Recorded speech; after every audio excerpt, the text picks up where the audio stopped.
Hello? Big audience. My name is Rene Holm. I am from Denmark, born and raised in Denmark, and live and work as an artist in Denmark and Berlin. It's good to be back in Stettin. I was here the first time 5 years ago, where I was invited by my hometown in Denmark, which is they are like friendmanship with Stettin. And back then I was hired to do some graffiti here in Stettin, legal. And back then I met Mika, who is sitting down here and taking care of all this. And and now I'm back again 5 years later. And when I was asked to come here today, they asked me, what should your title be of your talk?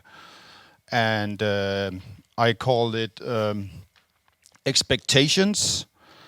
And I added another word today, expectations and opportunities, as for me as an artist. And especially when you say opportunities is, when you grab the opportunities that's in front of you. And that's the reason why I'm here today. As I told you, I was here 5 years ago. I met Mika. And instead of going home and, say, well, this was 5 fun days in Stettin, I kept on the contact with Mika. And last year I had a very nice and a big solo show at the Museum Trafo here in Stettin. And then in Berlin I met another artist who is on the stage later today from Finland, who does some a silence meal project. And I introduced Nina to Mika, and last night at Trafo again we had a silence meal project where I also made a neon sign for that special event. So that's what I mean about, when you have the opportunities, if it's art or whatever you do, you should definitely, try to follow up. And for me, that one visit 5 years ago, is now 2 shows here and a lot of good friends as well. I started out as, drawing. Like, I could just sit at home doing drawings for hours. I got older, and I'm that old that when the whole graffiti hip-hop scene came from United States, flushing over Europe, I had, the perfect age back then to find that really, really exciting. And since, the drawing was my thing, I was starting to do breakdance, and I'm not going to perform anything today. And I was doing graffiti for almost 10 years in Denmark, both legal and unlegal. And then you get older, and then you think maybe graffiti, it's getting, too fancy for you. And I started to paint, and I went to the academy in Denmark. And a long story, that's been my living for now 21 years. And the way, I believe that every artist is, searching to find that style, whatever you want to call it, that people can recognize from a distance. When I go into a gallery or go to an art fair around the world, I can go around, I can say this is Jackson Pollock and this is blah, blah, blah, blah, and so on. And it also took me many years to find out, how I want to do my works and what's the interest in my work. And the way I work is I find this project, and it's something that I have seen or heard about in the world. I always say that humans are my inspiration, what we do to each other, good and bad. And my first big solo show in Denmark was about homeless people. And we got homeless people in Szczecin, we got them in Denmark, all over the world. And today we can Google everything. But for me, if I want to do a project, I want to go to that place. I want to talk to the homeless people. I want to, meet the refugees if it's about that project. So I went to New York and visited 17 homeless people on the street, talked to them why they were on the street, to get their story.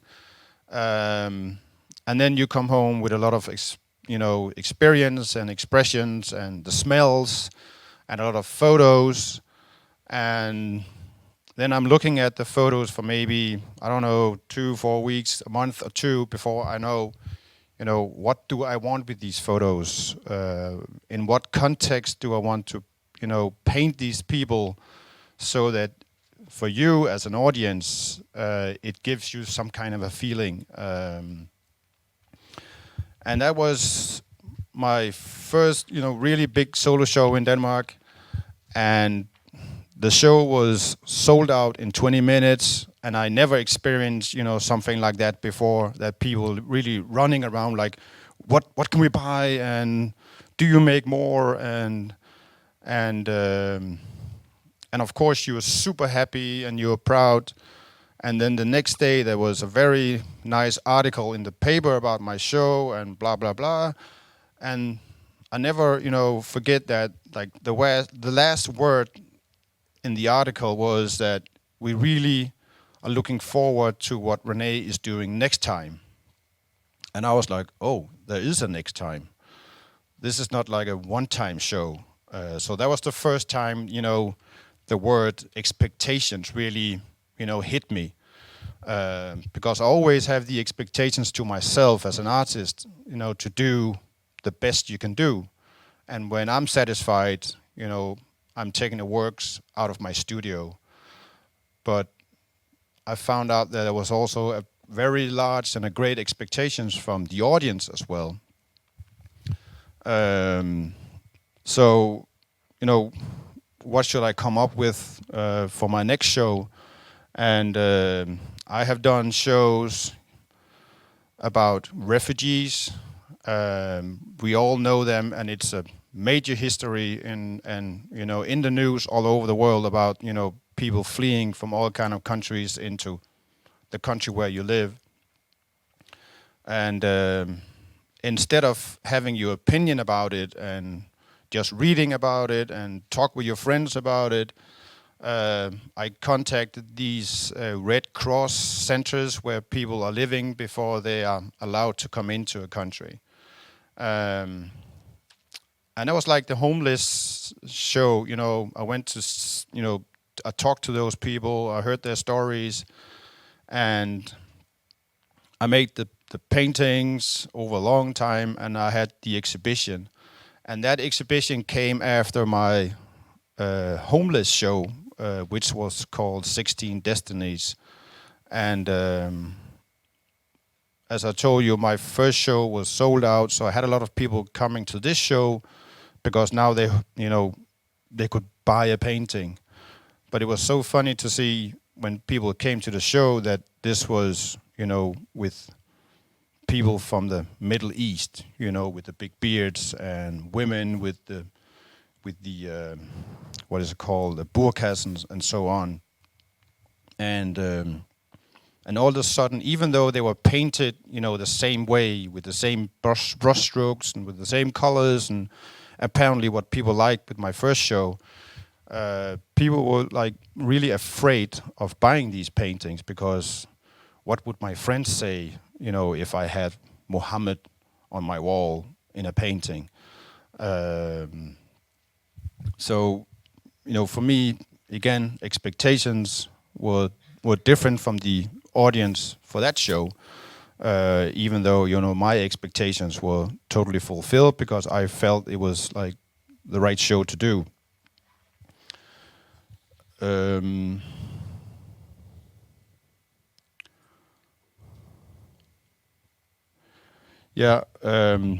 And then after many shows I have done, people, when they come to a show, both my galleries that I work with, they expect that, I almost do the same works that people recognize, and that's what they want to buy because he's thinking about the money. I keep on telling myself for many years that, when I started as an artist, I started not because you could make money out of it, but because, I like to paint. I have the skills, and I, keep on telling myself, even now after 21 years, and it's kind of a small business, and I make some money, and I have 2 studios, and that I shall remember to play, do what I want to do. And that's, why I made this neon sign for an exhibition in Berlin this year. And this is if you're an artist, or if you're a designer, or if you have a bakery, or whatever you're doing. I had so many people coming to me, this is exactly what I mean.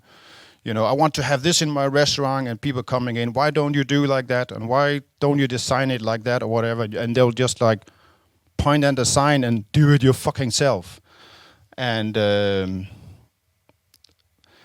and I had colleagues asking me when I showed this neon piece in Berlin that this is really far away from what you normally do, with my paintings. And my paintings is really like with layers of oil painting and spray and acrylic and I'm like, yeah, sure, it is like really a big distance from my paintings to a text neon art piece.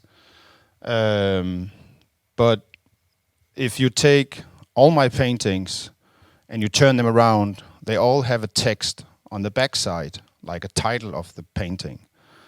And so the text is it's been a big thing of my paintings because it's always been there.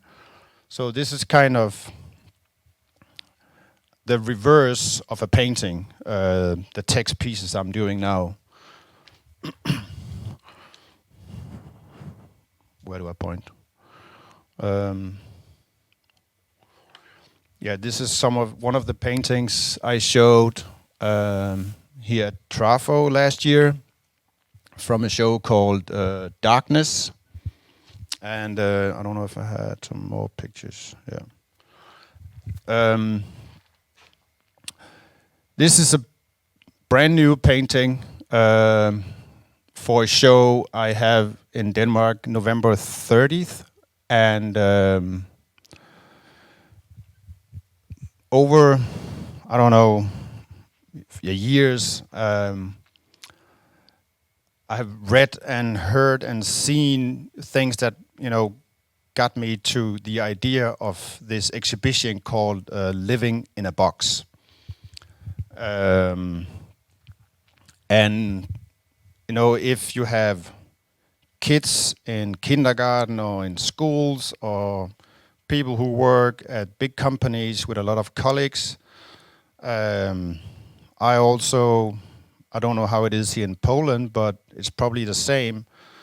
But I have the feeling that, we all have an urge to put everything or each person in some kind of a box.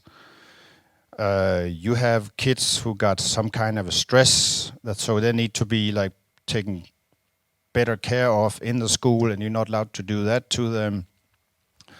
You probably have colleagues where you work, that you have them in some kind of a box. And when we walk on the street, even though if it's in our hometown or we travel around the world, somebody's, passing you, and you all of a sudden judge them because of their hair or what they wear or whatever. And so that's the kind of thing, I'm wondering about, and then I'm coming up with this idea to make this exhibition. And for me, it's like this study about this problem, and I'm reading about it, and every time I'm telling people about it who came to my studio, they're like, yeah, I'm kind of doing the same thing with a colleague, or so my wish when I have a solo exhibition where all the paintings have this, the person in with a box over their head, or they're hiding in a box, or they're standing inside a box, is that I hope that when people come to the exhibition that they think about how they, react to other people and how they judge other people. If you have any questions, just go ahead.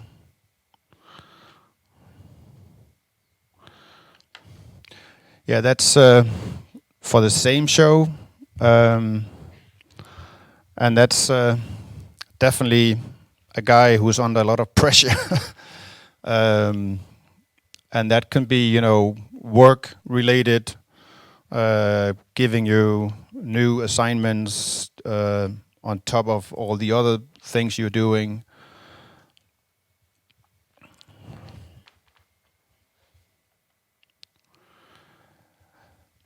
So you can see that my works is a little bit different from each other. Even though that, I feel they're quite the same because I paint in the same way. If you look closer, they're painted like with the same brush strokes, the same techniques. This painting is from a show that I did 5 years ago.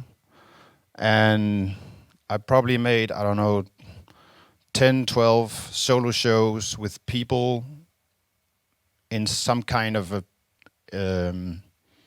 story, like the homeless, all the other people I told you about, in a forest. And I wanted to do an interior show, so move from the outside to the inside. And since I was a child, I always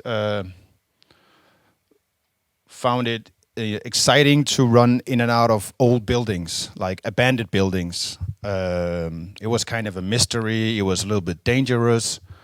And Berlin had a lot of those buildings. There's not that many more because it's turned into offices and hotels and other things. And most of the buildings I went into in Berlin, they were really ruined by people, and they were full of graffiti and street art. So it was exciting, but it wasn't what I was looking for. And then south of Berlin, you have this city called Potsdam, and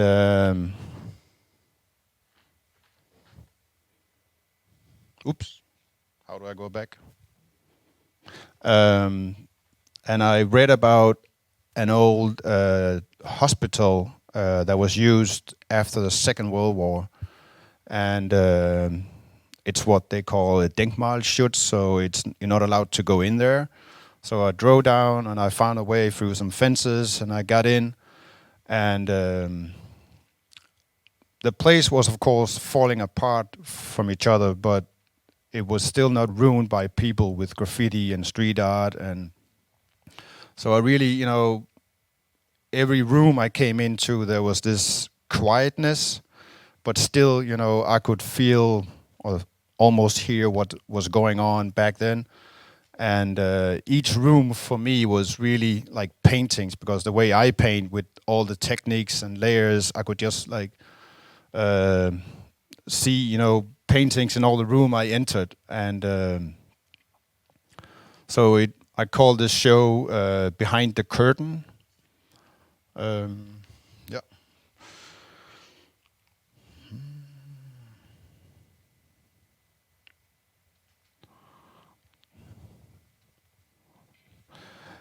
This is another example of when I'm leaving my paintings and really playing as an artist or a kid. I always, when I leave a bathroom and you come out of the shower and the mirror is full with mist, I always draw something on it, especially if I'm staying with friends or staying at hotels. I'm, sending a message to the one who's coming in after me. And so a year ago, I started to experiment, how to make these mirrors so that they last.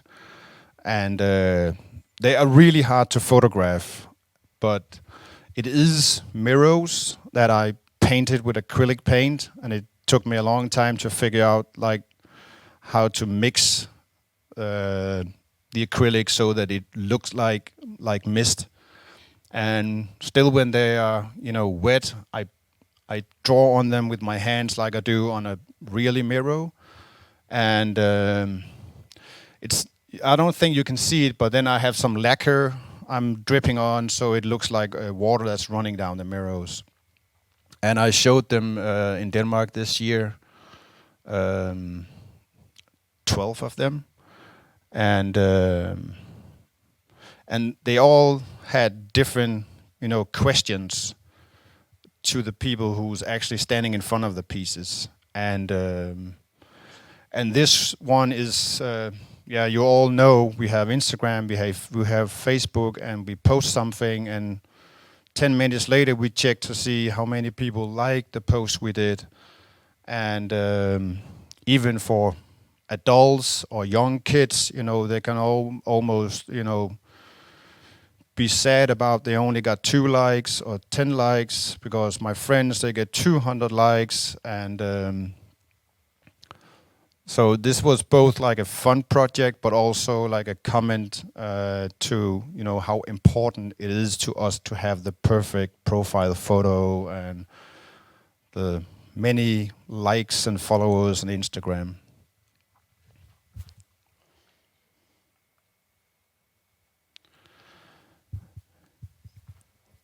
It's not that I only paint blue, but for 2 years after the show here in Szczecin, the darkness show where all the paintings were not blue but really dark, I started to paint blue, and I have done that before. Maybe made 2 paintings or 3 paintings, and then made other colors.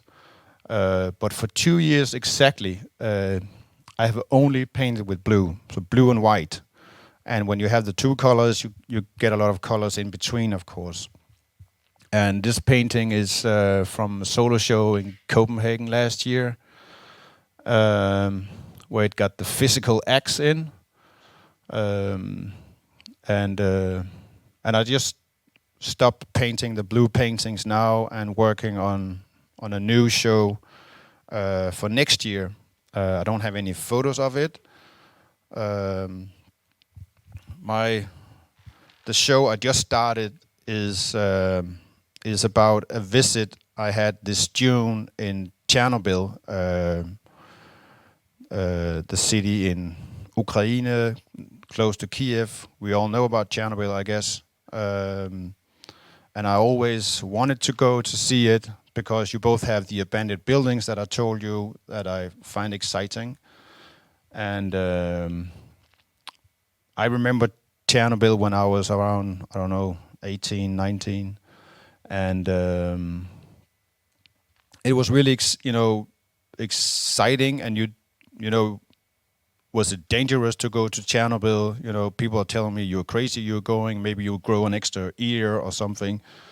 And but it was super exciting to see Chernobyl. I took tons of photos, and so that's gonna be, the show for next year. And it's gonna be an interior show where I'm moving inside, and kind of telling this terrible story about, what humans are capable to do in the world. Yeah. Do I have more time or no? Any questions? No, nobody dare to ask anything. Yeah, thank you.